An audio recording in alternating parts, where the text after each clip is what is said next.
ಬೆಂಗಳೂರು ನಗರ ಜಿಲ್ಲಾಡಳಿತದಿಂದ ಒತ್ತುವರಿ ತೆರವು ಆಗ್ತಾ ಇದೆ. 45.15 ಕೋಟಿ ಮೌಲ್ಯದ ಜಮೀನು ಅಕ್ರಮ ತೆರವು ಮಾಡಿದ್ದಾರೆ. ಉತ್ತಮ ಕಾರ್ಯಾಚರಣೆ ಅಂತ ಹೇಳ್ಬೋದು ಇದು ಜಿಲ್ಲಾಧಿಕಾರಿಗಳದ್ದು. ಯಾಕಂದರೆ ಎಲ್ಲರೂ ನಮ್ಮದೇ ಜಾಗ ಅಂತೇಳಿ ಬೇಲಿ ಹಾಕೋರು ಜಾಸ್ತಿ.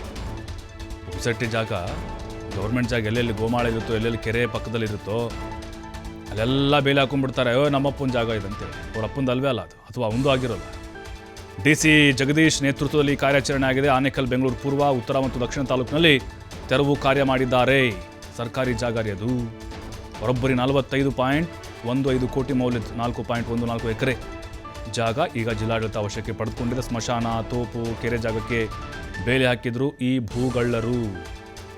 ಸ್ಮಶಾನ ಕೂಡ ಬಿಟ್ಟಿಲ್ಲ, ತೋಪು, ಆಮೇಲೆ ಕೆರೆನೂ ಕೂಡ ಒತ್ತುವರಿ ಮಾಡಿಕೊಂಡಿದ್ರು. ಅಂಥವ್ರಿಗೀಗ ಸರಿಯಾಗಿ ಬಿಸಿ ಮುಟ್ಟಿಸಿದ್ದಾರೆ. ಬಿಲ್ಯಾರದಹಳ್ಳಿ ಗ್ರಾಮ 1.11 ಎಕರೆ, ಇದು 3 ಕೋಟಿ ಮೌಲ್ಯದ ಜಾಗ ಇದು. ಹಾಗೆ ಜ್ಞಾನಪ್ಪನಹಳ್ಳಿ ಗ್ರಾಮ 38 ಗುಂಟೆ ಜಾಗ, 5 ಕೋಟಿ ಮೌಲ್ಯದದು. ಚನ್ನಸಂದ್ರ ಗ್ರಾಮ 10 ಕೋಟಿ ಮೌಲ್ಯದ್ದು 1 ಎಕರೆ ಜಾಗ ಒತ್ತುವರಿ ತೆರವು ಮಾಡಿದ್ದಾರೆ. ಹಲಗೆ ವಡೇರಹಳ್ಳಿ ಸರ್ವೆ ನಂಬರ್ 203 9 ಗುಂಟೆ ಜಾಗ, 24 ಕೋಟಿ ಮೌಲ್ಯದಿದ್ದು. ಒತ್ತುವರಿ ತೆರವು ಸಂಬಂಧ ಬೆಂಗಳೂರು ನಗರ ಜಿಲ್ಲಾಡಳಿತ ಪತ್ರಿಕಾ ಪ್ರಕಟಣೆ ಕೂಡ ಹೊರಡಿಸಿದೆ. ಎಲ್ಲ ಕಡೆ ಆಗ್ಬೇಕ್ರಿ ಹಿಂಗೆ. ಬಹಳ ಕಳ್ಳರಿದ್ದಾರೆ ನಮ್ಮಲ್ಲಿ. ಸರ್ಕಾರಿ ಜಾಗಗಳನ್ನು ಒತ್ತುವರಿ ಮಾಡ್ಕೊಂಡಂಥವ್ರು ಬಹಳ ಇದ್ದಾರೆ. ಅಕ್ರಮವಾಗಿ ಬೇಲಿ ಹಾಕ್ಕೊಂಡು ಇದು ನಂದೇ ಜಾಗ, ಅಕ್ರಮ ದಾಖಲೆಗಳನ್ನು ಕೂಡ ಅವರು ರೆಡಿ ಮಾಡಿಕೊಂಡು ಬಹಳ ಅಕ್ರಮ ಮಾಡಿದ್ದಾರೆ. ಮತ್ತಷ್ಟು ಮಾಹಿತಿ ನಮ್ಮ ಪ್ರತಿನಿಧಿ ಕೃಷ್ಣ ನೀಡ್ತಾರೆ. ಕೃಷ್ಣ, ಉತ್ತಮವಾದಂಥ ಒಂದು ಕಾರ್ಯಾಚರಣೆ ಇದು. ಯಾಕೆಂದರೆ ಇವರು ಭೂಗಳರು ಸರ್ಕಾರಿ ಜಾಗಗಳನ್ನು ಕೂಡ ಬಿಡ್ತಾ ಇರಲಿಲ್ಲ. ಬಟ್ ಎಲ್ಲೊಂದು ಕಡೆ ಇದು ಕೇವಲ ಇಲ್ಲಿಗೆ ಸೀಮಿತ ಆಗುತ್ತಾ ಅಥವಾ ಇಡೀ ಬೆಂಗಳೂರಿಗೆ ವ್ಯಾಪಿಸುತ್ತಾ ಮುಂದಿನ ದಿನಗಳಲ್ಲಿ ಹೆಂಗೆ? ಪ್ರಭು, ರಾಜ್ಯ ರಾಜಧಾನಿ ಬೆಂಗಳೂರಲ್ಲಿ ದಿನೇ ದಿನೇ ಭೂಗಡರ ಸಂಖ್ಯೆ ಹೆಚ್ಚಳ ಆಗ್ತಾ ಇದೆ. ಭೂಗಡರನ್ನ ಸಂಹಾರ ಮಾಡಬೇಕು ಅನ್ನೋ ಕಾರಣಕ್ಕಾಗಿ ಬೆಂಗಳೂರು ಜಿಲ್ಲಾಡಳಿತ ನಾನಾ ರೀತಿಯ ಕ್ರಮಗಳನ್ನ ತೆಗೆದುಕೊಳ್ಳುವಂತ ಪ್ರಯತ್ನವನ್ನ ಮಾಡ್ತಾ ಇದ್ದಾರೆ.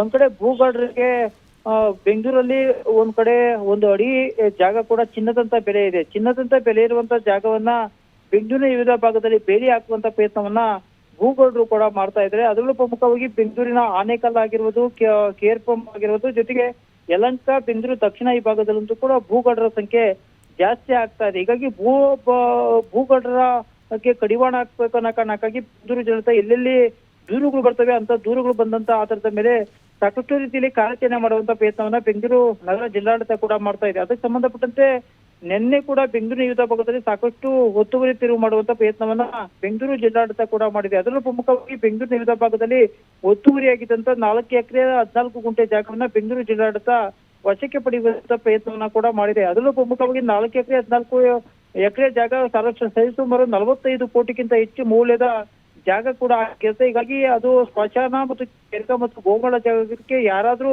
ಬೇಲಿ ಹಾಕಿದ್ರೆ ಅಂತ ಪ್ರದೇಶದಲ್ಲಿ ಕೂಡ ಸಾಕಷ್ಟು ಕಂಪ್ಲೇಂಟ್ ಕೂಡ ಬಂದಿರುತ್ತೆ. ಹೀಗಾಗಿ ಸಾಕಷ್ಟು ದೂರುಗಳು ಬಂದಂತ ಬೆನ್ನಲ್ಲೇ ಬೆಂಗಳೂರು ನಗರ ಜಿಲ್ಲಾಡಳಿತ ಸಾಕಷ್ಟು ರೀತಿಯಲ್ಲಿ ಒತ್ತುವರಿ ತೆರವು ಮಾಡುವಂತ ಪ್ರಯತ್ನವನ್ನ ಕೂಡ ಮಾಡಿದೆ. ಅದರಲ್ಲೂ ಪ್ರಮುಖವಾಗಿ ಬೆಂಗಳೂರಿನ ಆನೇಕಲ್ ಆಗಿರ್ಬೋದು, ಅದೇ ರೀತಿ ಯಲಹಂಕ ಮತ್ತು ಬೆಂಗಳೂರು ದಕ್ಷಿಣ ಭಾಗದಲ್ಲಿ ಕೋಟ್ಯಾಂತರ ರೂಪಾಯಿ ಮೌಲ್ಯದ ಸರ್ಕಾರಿ ಕೂಡ ಸ್ವತ್ತಿದೆ. ಇಷ್ಟು ದಿನ ಸಾಕಷ್ಟು ಒತ್ತುವರಿದಾರರು ಒತ್ತುವರಿಯನ್ನ ಮಾಡಿದ್ರು ಕೂಡ ಅದನ್ನು ತೆರವು ಮಾಡುವಂತ ಪ್ರಯತ್ನವನ್ನ ಬೆಂಗಳೂರು ಜಿಲ್ಲಾಡಳಿತ ಅಧಿಕಾರಿಗಳು ಕೂಡ ಈ ಹಿಂದೆ ಇದ್ದಂತ ಅಧಿಕಾರಿಗಳು ಕೂಡ ಮಾಡಿಲ್ಲ. ಒಂದ್ ಕಡೆ ತಹಸೀಲ್ದಾರ್ ಆಗಿರ್ಬೋದು, RI ಆಗಿರ್ಬೋದು, VAಗಳು ಕೂಡ ಭೂಗಡರಿಗೆ ಸಪೋರ್ಟ್ ಕೊಡುವಂತ ಪ್ರಯತ್ನವನ್ನ ಕೂಡ ಮಾಡ್ತಾ ಇದ್ರು. ಆದ್ರೆ ಬೆಂಗಳೂರು ನಗರ DC ಜಗದೀಶ್ ಅವರು ಬಂದಂತ ನಂತರ ಸಾಕಷ್ಟು ದೂರುಗಳು ಕೂಡ ಬಂದಿವೆ. ದೂರುಗಳ ಆಧಾರದ ಮೇಲೆ ಬೆಂಗಳೂರಿನ ವಿವಿಧ ಭಾಗದಲ್ಲಿ ಬೆಂಗಳೂರಿನ ಉತ್ತರ ಆಗಿರ್ಬೋದು, ಬೆಂಗಳೂರಿನ ದಕ್ಷಿಣ ಮತ್ತು ಪೂರ್ವ ಮತ್ತು ಆನೇಕಲ್ ಭಾಗದಲ್ಲಿ ಎಲ್ಲೆಲ್ಲಿ ಒತ್ತುವರಿ ತೆರವಾಗಿದೆಯೋ ಅಂತ ಒತ್ತುವರಿ ತೆರವನ್ನ ಈಗ ತೆರವು ಮಾಡುವಂತ ಪ್ರಯತ್ನವನ್ನ ಬೆಂಗಳೂರು ನಗರ ಜಿಲ್ಲಾಡಳಿತ ಕೂಡ ಈಗ ಮಾಡಿರುವಂತದ್ದು. ಪ್ರಭು, ಥ್ಯಾಂಕ್ ಯು ಕೃಷ್ಣಮೂರ್ತಿ ಮಾಹಿತಿಗಾಗಿ.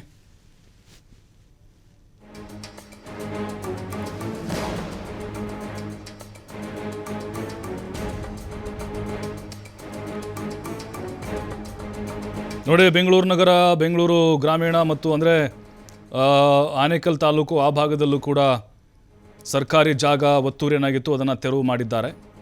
DC ಜಗದೀಶ್ ಅವರು ಹಿಂದೆ ಬಂದಂಥ ಅಧಿಕಾರಿಗಳು ಮಾಡಿದ್ರು, ಆದರೆ ಸಕ್ಸಸ್ ಆಗಿರಲಿಲ್ಲ ಬಹುತೇಕವಾಗಿ.